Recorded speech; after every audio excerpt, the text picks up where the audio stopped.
सर्वांना नमस्कार. चांद मातला या स्टोरीचे 40 एपिसोड यापूर्वीच अपलोड केलेले आहेत.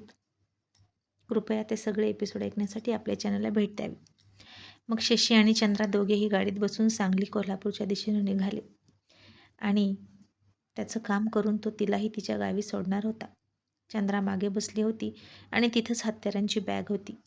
शशी आरशात कधी कधी बघायचा आणि कधी कधी तिच्याकडे पण बघायचा तर कधी कधी पुढं रस्त्याकडे बघायचा आणि ती त्याला म्हणाली, ए यात काय आहे र, लई जड दिसतं, असं म्हणून तिनं ती बॅग हलवली.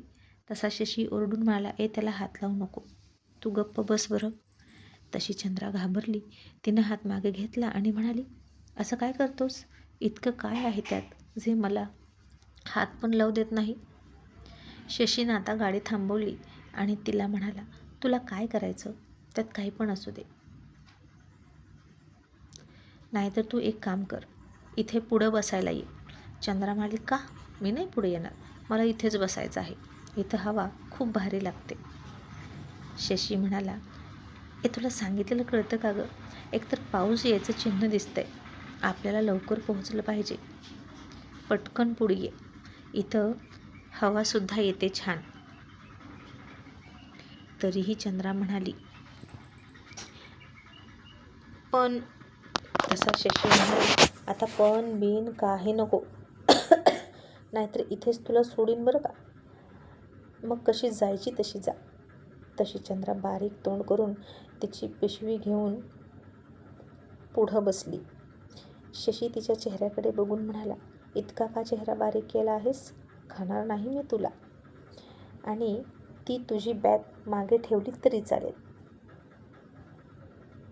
सतत तिला मिठी मारून बसलेली असतेस, इतकं काय आहे ग त्यात. आणि आता चंद्रा पण टिट फॉर टॅट करत म्हणाली, तुला काय करायचं, काय पण असू दे त्यात. आणि शशीनं तोंड वाकडं करत गाडी पुन्हा सुरू केली आणि काही अंतर गेल्यानंतर तिथंसुद्धा चंद्राला छान थंड हवा लागली आणि तिचा चेहरा खुलला. आता त्या हवेवर तिचा पदर ओढून शशीच्या तोंडावर आला आणि त्याचा थंड स्पर्श त्याच्या गालाला होताच शशीला खूप छान वाटलं आणि तो पदर त्यानं खाली घेतला आणि तसाच हातात पकडून गाडी चालवत होता. चंद्रा मात्र बाहेर बघत होती. मग काही वेळानं तिने तिचा पदर ओढला तर तिला थोडी ओढ लागली आणि तिनं बघितलं तर तिचा पदर शशीच्या हातात होता आणि ती त्याला म्हणाली, ए सोड सोड माझा पदर, पदर का पकडला माझा, असं म्हणून त्याच्या हातातून ती पदर ओढून घेतला तिनं आणि म्हणाली, सोड बरं. आणि शशी तसाच समोर बघत म्हणाला, कोणाची तरी आठवण आली म्हणून पकडला. चंद्रा म्हणाली, कोणाची आठवण आली. शशी म्हणाला, आईची, लहानपणी असाच तिचा पदर पकडून झोपायचो. असं म्हणून तो भावूक झाला आणि त्याच्या डोळ्यात आपोआप अश्रू आले. आणि चंद्रा म्हणाली, ए तू रडतोस का, नको ना रडू, बरं बाबा हा घे, पकड पदर, असं म्हणून तिनं त्याच्या हातात तिचा पदर दिला. आणि शशीनं दुसऱ्या हाताने डोळे पुसले आणि म्हणाला, नको राहू दे, पण तू पदर नीट सावरून बस, माझ्या डोळ्यासमोर येतंय, मला पुढचं काही नाही दिसलं तर आपला ॲक्सिडेंट होईल. आणि पुन्हा तिला इंग्लिश कळणार नाही म्हणून शशी म्हणाला, ॲक्सिडेंट म्हणजे अपघात. आणि चंद्रा म्हणाली, तेवढं कळतं मला, आक्टिशन होय ना. आणि शशीनं गालात हसत होय होय असं म्हणून मान हलवली आणि मग त्यानं एके ठिकाणी गाडी थांबवली आणि म्हणाला, इथे आपण नाश्ता करूया. मग दोघंही एका छोट्याशा हॉटेलमध्ये गेले आणि ती म्हणाली, तुझ्या घरी कोण कोण असतं.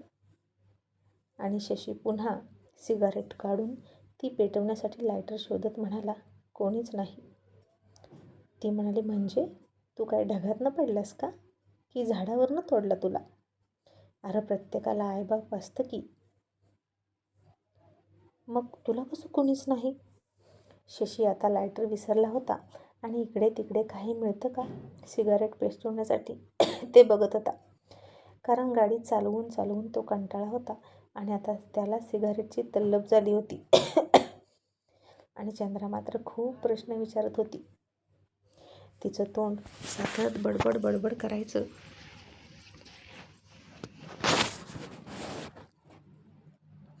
आणि त्याचं लक्ष नव्हतं तिच्याकडे. आणि ती म्हणाली, ए यार, मी तुझ्या संगड बोलते, असं म्हणून तिनं त्याच्या तोंडातून सिगारेट ओढूनच घेतली आणि फेकून देणार इतक्यात त्यानं तिचा हात घट्ट पकडला आणि चिडून म्हणाला, व्हॉट नॉनसेन्स, हा काय फालतूपणा आहे, सोड ती सिगारेट. चंद्रा म्हणाली, नाही सोडणार. शशी म्हणाला, का नाही सोडणार, सोड. ती म्हणाली, अरे मरशील की, किती ओढतो बिड्या, किती सांगायचं तुला. त्यानं तिच्या हातातून दुसऱ्या हातानं सिगारेट घेण्याचा प्रयत्न केला. तशी चंद्रानं ती सिगारेट त्याच हातात वळवून मुठीत धरून मोडून चुरगळूनच टाकली आणि म्हणाली, आता काय करशील. शशीला आता फार राग आला आणि तो म्हणाला, मूर्ख, गावंढळ कुठली, असं म्हणून त्यानं तिच्या हाताला जोरात चावाच घेतला आणि दात रुतवले आणि म्हणाला, घे आता बस बोंबलत. तशी चंद्रा रडकुंडी आली आणि म्हणाली, काय विचित्र माणूस आहे रे तू, आता डसशील की काय मला, विषारी माणूस.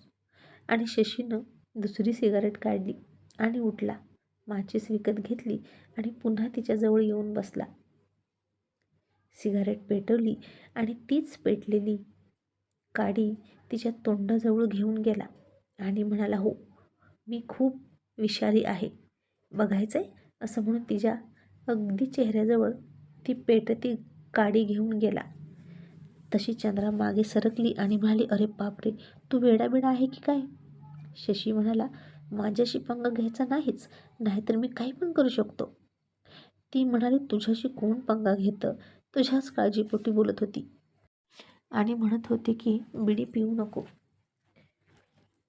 आता पी नाही तर मर, मला काय करायचं. आणि शशी हसून म्हणाला, पण तुला काय इतकी माझी काळजी वाटते ग, हे जरा सांगशील का. चंद्रा लगेच म्हणाली, आता तू इतकी माझी मदत करतोस, माझी इतकी काळजी करून मला माझ्या घरी पोहोचवायला निघालास, मग मी तुला इतकं सांगितलं तर कुठं बिघडलं. माणुसकीचं पण काहीतरी नातं असतं की. शशी म्हणाला, फक्त माणुसकी. ती म्हणाली, हो, फक्त माणुसकी म्हणून सांगते तुला, ऐकायचं असेल तर ऐक, नाहीतर राहू दे. आणि शशी म्हणाला, मग नाही ऐकणार, फक्त माणुसकीपोटी सांगत असशील तर ऐकणारच नाही. चंद्रा म्हणाली, मग आणखीन काय सांगू, कुठल्या हक्कानं सांगू, कुठल्या नात्यानं सांगू, बोल की. मग तसं सांगते. आणि शशी तिच्या चेहऱ्याकडे बघून सिगारेटचा एक झुरका मारत धूर सोडत म्हणाला, राहू दे, आता सगळ्याच नात्यांची भीती वाटते, कुठलंच नातं नको. चंद्रा म्हणाली, असं का बोलतोस, सांग की, तुझ्या घरी कोण कोण असतं. आणि शशी म्हणाला, सांगितलं ना, कोणीच नाही, मी एकटाच आहे. माझ्या मागे पुढे, डाव्या बाजूला, उजव्या बाजूला, वर खाली कोणीच नाही, मी एकटाच आहे. आणि म्हणून मला कशाचीच भीती वाटत नाही. मला काही कमवायचीही भीती वाटत नाही आणि काही गमावण्याची सुद्धा भीती वाटत नाही. आणि म्हणूनच मी इतका विषारी आहे. आणि चंद्रा आता गप्प बसली.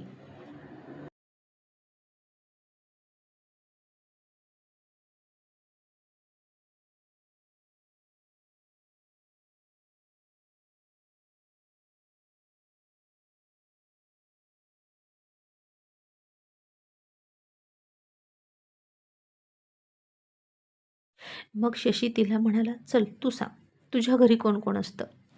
चंद्रा नाराज होऊन म्हणाली, सांगायला तसे सगळंच आहेत र, पण आपलं असं कोणीच नाही, फक्त आई आहे. शशी म्हणाला, म्हणजे. चंद्रा म्हणाली, आई आहे, बाप आहे पण दारुडा, सावतर भाऊ आहे उडाणटप्पू, सावतर आई पण आहे सदा कदा रखेलीचं काम करणारी आणि बाहेरच्या माणसांना उरावून घेऊन पडणारी. माझी आई म्हणते मामा आहेत मला, ते पण 2-2 आजोळ पण आहे, पण अजून कोणाचं तोंड पण बघितलं नाही. इतकी सगळी माणसं आहेत, पण लहानपणापासून आईशिवाय दुसरं कोणी माहीतच नाही. शशी म्हणाला, मग काय उपयोग? इतके सगळे नातेवाईक असून सांग बरं, त्यापेक्षा एकटं असलेलं बरं माझ्यासारखं. आणि चंद्रा म्हणाली, तुझं बी बरोबर आहे, पण कधी ना कधीतरी घावतील की. आणि माझं मामा ना लय तालेवर आहे ती, आई सांगते. शशी पुन्हा सिगारेट ओढून धूर सोडत म्हणाला, बरं कुठं असतात तुझे मामा? आणि चंद्रावाली ते ना, असं म्हणून त्या गावाचं नाव सांगायला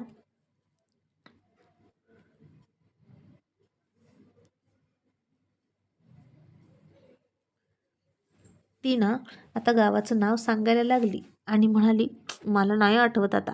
कधी आईनं सांगितलं नव्हतं, एकदा सांगितलं आणि मी विसरली. पण ना ते दोघं आहेत ना, माझ्या आईवर खूप प्रेम करायचे. त्यांची निशाणी म्हणून माझ्या आईनं तिच्या हातावर त्या दोघांच्या नावाची चित्र पण काढल्यात. आणि शशी म्हणाला, हो का? मग काय नाव आहे सांग बरं. आणि चंद्रा आता नाव सांगणार इतक्यात वेटर आला आणि म्हणाला, काय ऑर्डर आणू? मग शशी तिला म्हणाला, काय खाशील?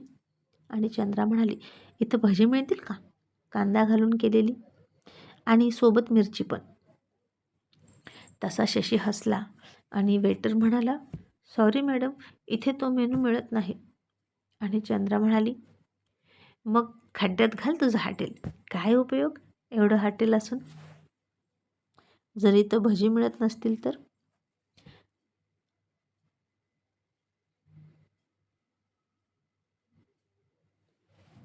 शशी हसला आणि म्हणाला, आता दुसरं काहीतरी खा, तुला पुढे गेल्यावर भजी मिळतील, इथे नाही मिळणार.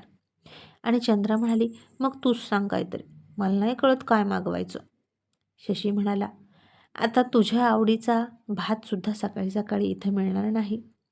शिरा खाशील का? चंद्रा म्हणाली, शिरा? आता तो कसला? शशी म्हणाला, खाशील का सांग, आवडेल तुला. चंद्रा म्हणाली, बरं खाते. आणि मग त्या वेटरनं 2 प्लेट शिरा आणला. आणि त्याला बघून चंद्रा म्हणाली, ह्यो तर गरा आणि याला शिरा म्हणतात होय. आणि शशी हसून म्हणाला, अगं सुशिक्षित भाषेत याला शिराच म्हणतात. चंद्रा म्हणाली, पेटीव तिकडे तुझी सुशिक्षित भाषा.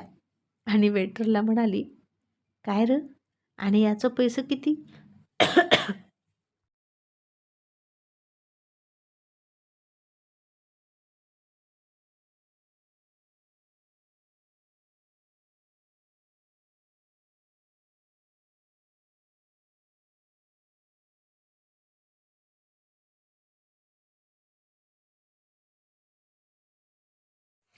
आणि वेटरनं सांगितलेले एका प्लेटचे पैसे ऐकून चंद्रा भडकली आणि म्हणाली, बघ, असं वेगळं काहीतरी नाव द्यायचं आणि नव्या माणसाला काही कळत नाही आणि तो घेतो काहीतरी वेगळं असेल म्हणून आणि पैसे उकळायचे असले या हॉटेलवाल्यांचे धंदे असतात.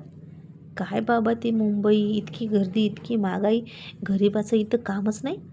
आणि शशी हसला, खा पटकन, आपल्याला जायचं आहे आणि तुला याचे पैसे द्यायचे नाहीत, मी देणार आहे, असं म्हणाला. मग दोघांनी नाश्ता केला आणि तिच्या ओठांना शिऱ्याचे कण लागले.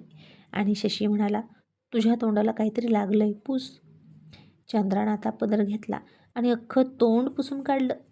आणि तिची नजर शशीनं मगाशी चावा घेतला तिकडं गेली आणि तिनं पुन्हा त्याची नजर चुकवून स्वतःच्या तोंडाला शिरा लावला. आणि शशी म्हणाला, अगं नीट नाही पुसलंस का, अजून राहिलंय की, नीट पुस. आणि ती म्हणाली, आत्ता पुसलं की, तरी बी आहेच का अजून, मला नाही दिसत. शशी म्हणाला, थांब मी पुसतो, असं म्हणून तो त्याचा हात तिच्या तोंडाकडे घेऊन गेला आणि त्याची नजर तिच्या गुलाबाच्या पाकळीप्रमाणे लाल ओठांवर गेली आणि तो तिकडेच बघत क्षणभर थांबला. आणि त्याचाच फायदा घेत चंद्रा त्याच्या पण हाताला चावली आणि दातच रुतवले आणि म्हणाली, झाली फिटापीट. तसा शशी थोडा ओरडला आणि म्हणाला, वेडपट कुठली. आणि चंद्रा म्हणाली, जर मी वेडपट असेल ना, तर आधी तू वेडपट, कारण सुरुवात तू केली. आणि ती उठली आणि माझं झालं असं म्हणाली आणि गाडीकडे गेली.